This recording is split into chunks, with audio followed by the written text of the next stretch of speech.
അപ്പൊ ചേട്ടാ നമസ്കാരം. നമസ്കാരം. അപ്പൊ എന്തൊക്കെയാണ് ഇവിടെ പഴയ ബുള്ളറ്റ്, ഏതൊക്കെ തരത്തിലുള്ള ബുള്ളറ്റുകളോട് വരുന്നുണ്ട് ചേട്ടാ? പഴയ ബുള്ളറ്റുകൾ വരുന്നുണ്ട്, പുതിയ ബുള്ളറ്റുകൾ വരുന്നുണ്ട്. പഴയ ബുള്ളറ്റ് ആകുമ്പം ഇവിടെ മെയിൻ്റനൻസ് ഒക്കെ ഇച്ചിരി കൂടുതലാണ്, ഇച്ചിരി പ്രശ്നമൊക്കെ ഉള്ളതാണ് ഈ പഴയ ബുള്ളറ്റ്. എന്നാലും അത് പണിത് കഴിഞ്ഞാൽ നമുക്ക് ഏറ്റവും നന്നായിട്ട് തന്നെ ചെയ്യാൻ പറ്റും. കാരണം നല്ല എഞ്ചിൻ സൗണ്ട്, നല്ല സ്മൂത്ത് ആയിട്ട് ഓടിക്കാൻ പറ്റും. അതൊക്കെയാണ് എന്റെ ഇവിടെ പഴയ ബുള്ളറ്റിന്റെ പ്രത്യേകതകൾ. അപ്പം ഈ പഴയ ബുള്ളറ്റിന് മെയിൻ്റനൻസ് കൂടുതലാണ് മൊത്തത്തിൽ നിന്ന് ആൾക്കാർ പറയുന്നുണ്ട്. അതിനെപ്പറ്റി മുരളീധരൻ ചേട്ടന്റെ അഭിപ്രായം ഒന്ന് പറയാമോ? പഴയ ബുള്ളറ്റിന് മെയിൻ്റനൻസ് കൂടുതൽ എന്ന് പറയുമ്പോൾ പഴയ ടെക്നോളജി അല്ലേ, അപ്പൊ അതിന് കുറെ ഓയിലേക്ക് അങ്ങനെയുള്ള പ്രശ്നങ്ങളൊക്കെ പഴയ വണ്ടിക്ക് ഉള്ളതാണ്. അത് പരിഹരിക്കുക എന്നുള്ളതാണ് നമ്മുടെ കർത്തവ്യം. മുരളീധരൻ ചേട്ടാ, ഇത് ഏത് മോഡലാണ്? ഇത് 91 മോഡലാണ്. 91 മോഡൽ അല്ലേ? ഇതിനെന്താണ് മെയിൻ്റനൻസ് കംപ്ലൈന്റ്? ഇതിനൊരു ഗിയർ സ്ലിപ്പിംഗ് പ്രശ്നം ഉണ്ടായിരുന്നു, അത് അഴിച്ചുകൊണ്ടിരിക്കുന്നേ ഉള്ളൂ. ഇത് നമ്മള് ഈ ഡിസ്ക് പൈപ്പ് ഒക്കെ മാറ്റിയിട്ട് ഈ മോഡൽ ആക്കിയതാണേ.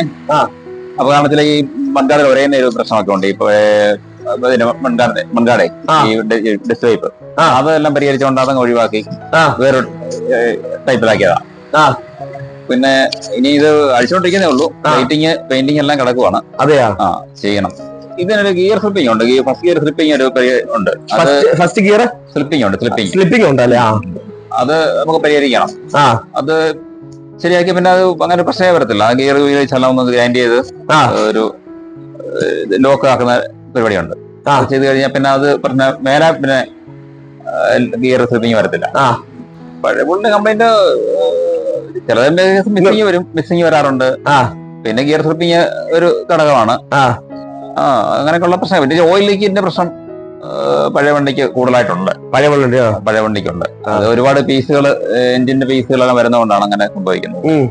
അപ്പം അതെല്ലാം മാറ്റിയാണ് പുതിയ വണ്ടിക്ക് ഇപ്പം അധികം ജോയിന്റ് എല്ലാം ഒഴിവാക്കിക്കൊണ്ടാണ് പുതിയ വണ്ടിയെല്ലാം ചെയ്തു വന്നേക്കുന്നത്. അപ്പൊ അതിന് പൊതുവായിട്ട് ഒരു ലീക്ക് കുറവാണ്. പഴയ വണ്ടി എന്ന് പറഞ്ഞാൽ അത് ഓടിക്കുമ്പോഴേ അതിന്റെ ആ ഇത് മനസ്സിലാവും. അതിന് ലെഫ്റ്റ് സൈഡിലാണ് ബ്രേക്ക്. അതുകൊണ്ട് നമുക്ക് അങ്ങോട്ട് മാറ്റി ചെയ്ത് വെക്കുമ്പോൾ ബ്രേക്ക് ചെയ്യാൻ വേണ്ടി നിർത്താൻ പറ്റും. അതൊരു പ്രത്യേകതയാണ്. പിന്നെ ടോപ്പ് ഗിയറിലാണെങ്കിൽ പോലും പിന്നെ നമുക്ക് നടക്കുന്ന സ്പീഡിൽ ഓടിച്ചുകൊണ്ട് പോകാം. അതിന്റെ ഒരു എഞ്ചിൻ സൗണ്ട് എന്ന് പറഞ്ഞാല് പഴയ വണ്ടിക്ക് നല്ല പണിത് വെച്ച് കഴിഞ്ഞാൽ എഞ്ചിനൊന്നും സ്റ്റാർട്ട് ചെയ്താൽ അറിയത്തില്ല. അത്രയ്ക്ക് സ്മൂത്ത് ആയിട്ടാണ് എന്റെ എഞ്ചിന്റെ ഡ്രൈവ്. ആ ഒരു എഫക്ട് പുതിയ വണ്ടിക്ക് ഇല്ല, അത്ര ഇല്ല. എങ്ങനെയായാലും കുറെ ശബ്ദങ്ങൾ കൂടുതലാണ്.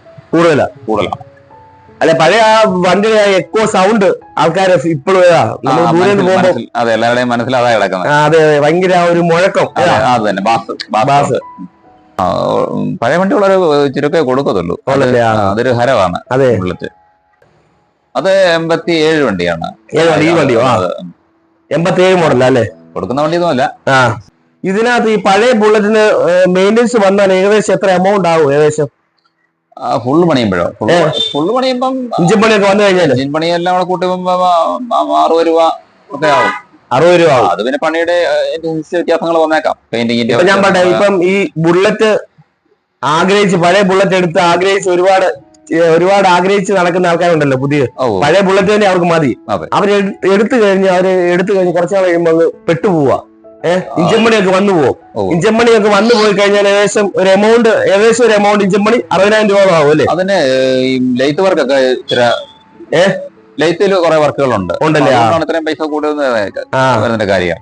അതെയാ, ലെയ്ത്ത് വർക്ക്. പിന്നെ ഇപ്പം പഴയ റേറ്റ് അല്ലല്ലോ, സ്പെയർ പാർട്സ് എല്ലാം നല്ല വിലയാണ്. എഞ്ചിൻ വന്നു കഴിഞ്ഞാൽ പിന്നെ ഒരു 1,00,000 കിലോമീറ്ററെങ്കിലും എഞ്ചിന് കുഴപ്പമൊന്നും വരത്തില്ല. പിന്നെ ബാക്കി വരുന്ന അല്ലാതെയുള്ള ചെറിയ ചെറിയ പ്രശ്നങ്ങളൊക്കെ വരാറുള്ളൂ. ഇത് മെക്കാനിക്കലാണ്. അതിന്റെ സിസ്റ്റം പ്ലാറ്റിനം പോയിന്റ് സംവിധാനത്തിലാണ് വർക്ക് ചെയ്യുന്നത്. മെക്കാനിക്കൽ ടൈപ്പാണ്. അതുകൊണ്ട് തന്നെ അങ്ങനെ കംപ്ലൈന്റുകളും കുറവാണ്. എവിടെ നിന്ന് പോയാലും ഒരുമാതിരിപ്പെട്ട അറിയാവുന്ന ചെയ്യാതെ വഴി കിടക്കാൻ നമുക്ക് കൊണ്ടുനടക്കാം. പുതിയ വണ്ടിയുടെ ഒക്കെ ഇലക്ട്രോണിക് ആയതുകൊണ്ട് ഒരു പാർട്സ് പോയാൽ അത് മാറാതെ നമുക്ക് അവിടെ നിന്ന് കൊണ്ടുപോകാൻ പറ്റത്തില്ല. ടോപ്പ് ഗിയറിലാണെങ്കിലും നമുക്കൊരു 20 കിലോമീറ്റർ സ്പീഡ് വരെ നമുക്ക് സ്മൂത്തായിട്ട് ഓടിക്കാം. അതുകൊണ്ട് ഈ ഗിയർ ഡൗൺ ആക്കിയാൽ പറ്റത്തുള്ളൂ. അല്ലെങ്കിൽ ഇടിച്ചിടിച്ച് നിൽക്കാം. ഇപ്പൊ നമ്മൾ ഈ ബൈക്കിന്റെ ഒരു സിസ്റ്റമാണ് ഈ പുതിയ മോഡല്. അതെ 100cc ടൈപ്പിലേക്ക് വന്നു. ഈ ബുള്ളറ്റ് ആണെന്ന് പറഞ്ഞെങ്കിലും ആ രീതിയിലാണ് അതിന്റെ പുതിയ വണ്ടി പറ്റി ചേട്ടന് തന്നെ അഭിപ്രായം? പുതിയ വണ്ടി നല്ലത് തന്നെയാണ്, പക്ഷേ അത് മെയിൻ്റെനൻസ് ഒക്കെ ചാർജ് കൂടുതലാണ്. ഓരോ സാധനങ്ങളും പാഴ്സലൊക്കെ മാറണമെങ്കിൽ നല്ല എമൗണ്ട് വരുന്നത്. ഇതിന് പിന്നെ അങ്ങനെ ചെയ്തു വെച്ച് കഴിഞ്ഞാൽ പോകാനൊന്നും ഇല്ല ഈ വണ്ടി, പഴയ വണ്ടിക്ക്. അതെയാ, എത്ര നമുക്ക് മൈലേജ് വണ്ടിക്ക് ആവറേജ് കിട്ടുന്നുണ്ട് ഈ വണ്ടിക്കൊക്കെ? ഇതിന് ഒരു 30-35 കിലോമീറ്റർ ആണ് പഴയ വണ്ടിക്ക് കിട്ടത്തുള്ളൂ. 35 കിലോമീറ്റർ കിട്ടും, അത്രേ കിട്ടത്തുള്ളൂ സാധാരണ. പിന്നെ ചില വണ്ടിയുടെ കാർബറേറ്റർ ഒക്കെ പുത്തനൊക്കെ ആണെന്നുണ്ടെങ്കിൽ കൂടുതൽ മൈലേജ് കിട്ടാം. പിന്നെ അത് പലരും ഓടിക്കുന്നതിന്റെ രീതിയും കൂടെ ഉണ്ട്. മൈലേജ് ഘടകമാണ് ഇത് ഓടിക്കുന്ന ഒരു പ്രത്യേക ഒരു. അതെ, ഒരു മൈൻഡ് ഒക്കെ റിലാക്സ് ആയിട്ട് ഓടിക്കുന്നല്ലേ? അതെ, നമ്മൾ വലിച്ച് ഇപ്പോഴത്തെ പുതിയതുപോലെ വലിച്ചു വിട്ട് ഓടിക്കാൻ പറ്റുന്നില്ല. പറന്നു പോവാന്നുള്ളല്ലേ ഇത്. നമ്മള് പതുക്കെ ഇത് പുതിയ വണ്ടിക്ക് പറന്നടിച്ചാൽ പോകണ്ടേ? അങ്ങനെയല്ലല്ലോ. ഇതൊക്കെ കാര്യങ്ങളെ സംസാരിച്ച് പോവുകയും ചെയ്യാം. റിലാക്സ് ആയിട്ട് പോവാം. അതെയാ. പഴയ വണ്ടി എടുക്കുമ്പോ ഒന്നാമത് ശ്രദ്ധിക്കേണ്ടത് അതിന്റെ എഞ്ചിന്റെ സൗണ്ട് ആണ് പ്രധാന ഘടകം. സൗണ്ട് കേൾക്കുമ്പോൾ ഒരുമാതിരിപ്പെട്ട വിഷയങ്ങൾ അറിയാൻ പറ്റും. പിന്നെ ഓടിച്ചു നോക്കുക എന്നുള്ളതാണ്. സൈഡ് വലിവ്, അത് ഗിയർ കംപ്ലൈന്റ് ഉണ്ടോന്ന് ഓടിച്ചു നോക്കുമ്പോൾ അറിയാൻ പറ്റും. മറ്റേ പ്രധാനമായിട്ടും എഞ്ചിന്റെ സൗണ്ട് അത് നമുക്ക് സ്റ്റാർട്ടിങ്ങിൽ അറിയാം. വണ്ടി ഓടിക്കുമ്പോൾ സൈഡ് വലിവ് ഒക്കെ ഉണ്ടെന്നാൽ അതും അറിയാൻ പറ്റും. അപ്പൊ അതിനൊരു മെയിനായിട്ട് ഒരു ടെക്നീഷ്യനെ കൊണ്ടുപോകണമായിരിക്കും അല്ലേ? നമുക്ക് സ്വന്തമായിട്ട് അറിയാമെന്നുണ്ടെങ്കിൽ അങ്ങനെ ചെയ്യുക, അല്ലെങ്കിൽ അറിയാവുന്ന മെക്കാനിക്കിനെ കൂട്ടിക്കൊണ്ട് പോവുക. അതാണ് അതിന്റെ. അപ്പൊ ചേട്ടന്റെ ഈ കറക്റ്റ് ലൊക്കേഷൻ ഒന്ന് പറയാമോ? ഇത് കറുകച്ചാലിന്ന് വാഴ റോഡിലാണ്. അതെ. അപ്പം എന്തെങ്കിലും ബുള്ളറ്റ് സംബന്ധമായിട്ട് എന്തെങ്കിലും മെയിൻ്റെനൻസോ അതോ പുതിയതായിട്ട് പഴയ വണ്ടി എടുക്കാൻ ആഗ്രഹിക്കുന്നവരോ ഉണ്ടെങ്കിൽ ചേട്ടനെ കോൺടാക്ട് ചെയ്യാനുള്ള നമ്പർ ഞാൻ എടുത്ത് കൊടുത്തേക്കാം. ശരി. അപ്പൊ അവരോട് എന്നാ പറയാനുള്ളത്? എന്തെങ്കിലും ഉണ്ടെങ്കിൽ വിളിച്ചാൽ മതി. ആവശ്യം ഉണ്ടെങ്കിൽ ബന്ധപ്പെട്ടാൽ മതി. ഇന്ത്യൻ പെട്രോൾ പമ്പിന്റെ അടുത്ത് തന്നെ. ഓക്കെ, ശരി.